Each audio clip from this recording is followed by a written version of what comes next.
Bienvenue à toutes et à tous. Aujourd'hui, on plonge dans l'univers d'une figure bien assez controversée, Nicolas Machiavel. Un nom qu'on connaît tous, au moins de réputation. Exactement.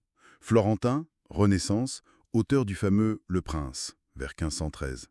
Un livre qui sent le soufre, non? Oui, et puis il y a cet adjectif machiavélique. Toujours un peu péjoratif, perfide, calculateur. Justement. Mais derrière le cliché, il y a une vraie pensée politique, complexe.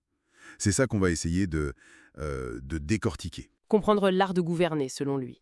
Un art né dans une Italie, disons, très agitée. Voilà, on va explorer son réalisme, son pragmatisme, ce qui le rend si moderne finalement. C'est ça. Alors, premier point qui ressort des analyses, Machiavel, c'est un peu le pionnier du réalisme en politique. Qu'est-ce que ça implique, ce réalisme?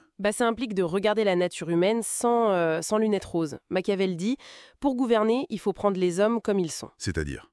Égoïstes, changeants, guidés par leurs intérêts, leurs passions. Pas comme on aimerait qu'ils soient dans un monde idéal, quoi. D'accord. Et il va même plus loin, il dit qu'un bon prince doit savoir utiliser leurs défauts, leurs vices même. Ah oui, carrément. C'est une rupture nette avec ce qui précédait, non? Platon ou Saint-Augustin. Complètement. Pensez à Platon et sa cité idéale guidée par le bien, ou Saint-Augustin, la cité de Dieu, le salut des âmes. Machiavel, lui, il regarde Florence, l'Italie de son temps, le chaos, les jeux de pouvoir, et il en tire une leçon très pragmatique. L'idéalisme, ça mène à la catastrophe en politique. Donc concrètement, ça veut dire qu'on met de côté la morale, la religion aussi. En quelque sorte. Le but numéro 1 pour Machiavel, ce n'est plus le bien moral ou le salut, c'est la conservation de l'État. Le maintien au pouvoir, quoi. Exactement. La conservation du pouvoir du prince. Tout le reste, c'est secondaire. La politique devient autonome. C'est de là que vient la fameuse phrase « la fin justifie les moyens ». C'est souvent résumé comme ça, oui. Même si c'est une simplification. L'idée, c'est que l'efficacité politique prime. Et parfois, oui, ça demande des actions que la morale classique réprouverait. Ce n'est pas qu'il aime le mal, mais... Non, ce n'est pas de l'immoralisme pour le plaisir. C'est de l'amoralisme politique, disons. La nécessité peut contraindre à des actions dures. Si l'efficacité est reine, ça nous mène directement au pragmatisme, j'imagine. Tout à fait. C'est l'autre pilier. Le seul critère, c'est le résultat. Est-ce que ça marche pour garder le pouvoir? Et comment faire pour que ça marche, selon lui? Alors là intervient la virtu. Mais attention, ce n'est pas la vertu au sens chrétien. Ah non? Qu'est-ce que c'est alors cette virtu? C'est un mélange de compétences, d'énergie, de ruse être renard et de force, de caractère être lion. D'accord, un cocktail de qualité.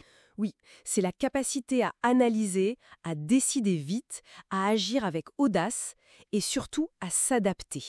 Parce qu'en face, il y a la fortuna. La fortune, le destin, le hasard. Voilà, les circonstances imprévisibles, les coups du sort qui peuvent tout changer. La vertu, c'est l'arme pour essayer de maîtriser cette fortuna ou au moins de naviguer au mieux dans la tempête. Un peu comme un capitaine de navire face aux éléments. C'est une bonne image, oui.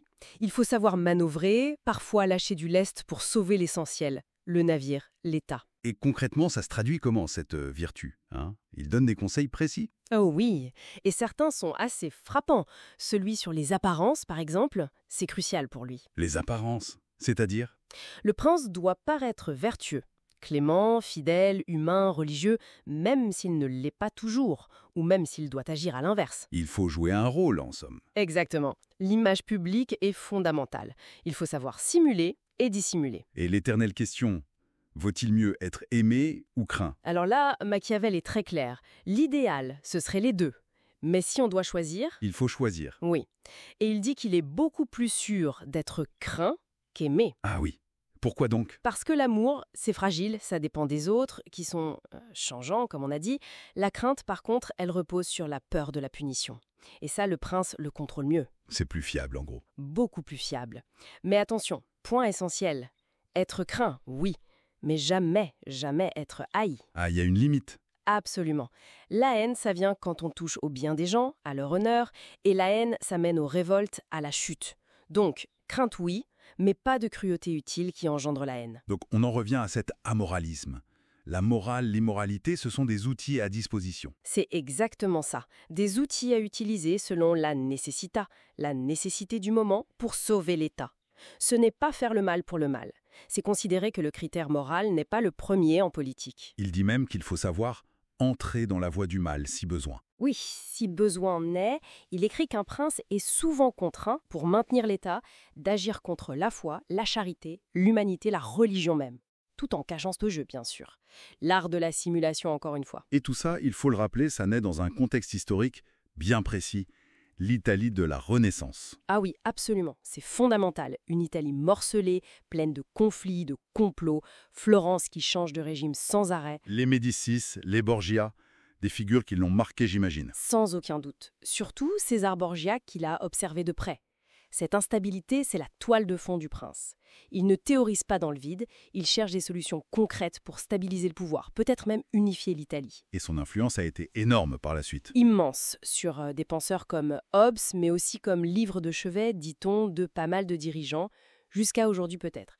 Donc pour résumer un peu ce qu'on a dit, en s'appuyant sur les analyses Trombly, la politique selon Machiavel, c'est vraiment cet art réaliste, pragmatique, centré sur la conservation du pouvoir. Et ça passe par une vision assez sombre de l'homme, une séparation nette avec la morale classique, et des outils comme la gestion des apparences, la crainte bien dosée, et cette fameuse vertu. C'est très clair, mais alors une dernière réflexion. Ce livre Le Prince, il était écrit pour les gouvernants à l'origine.